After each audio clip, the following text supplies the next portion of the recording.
6ទល់នឹង5បន្ត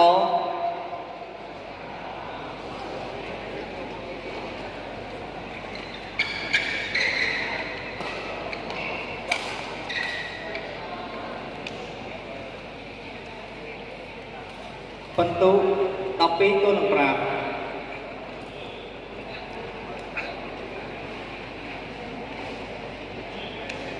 បន្ទុក12ទល់នឹង5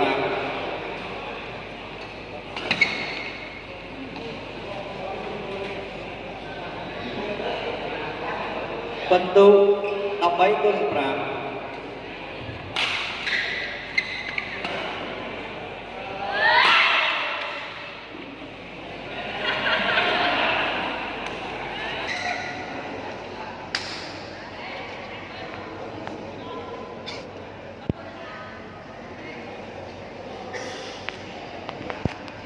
បន្ទុក15ទល់នឹង5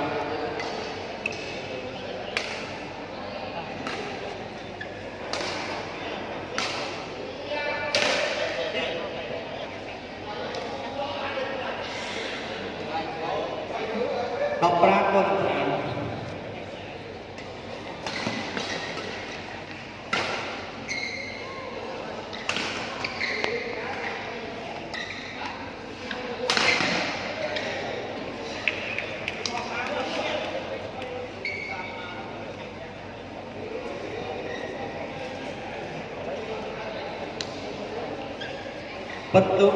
16ទល់នឹង5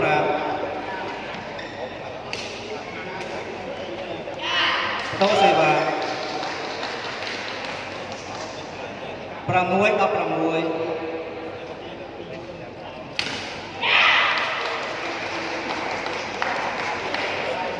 បន្ទុក7ទល់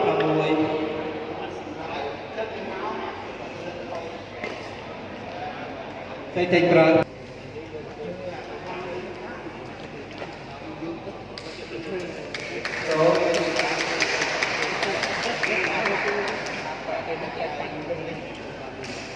បន្ទុក6ដល់17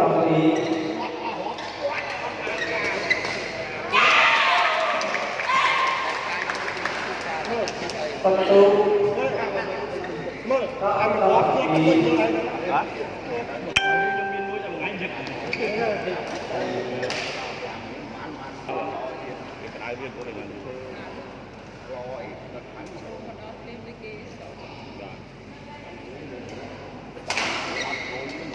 ផ្ទះស្អី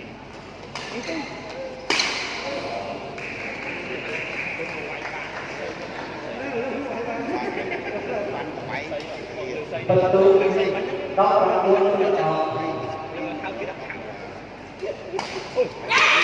អូយបាទបន្ទុក16ចាញ់ទៀតអូយបាទបន្ទុក11រងក្រោយមួយចៃទៅថ្ងៃហ្នឹងអត់បានទៅនិយាយតែមួយទៅមួយហ្នឹងចូលបាទ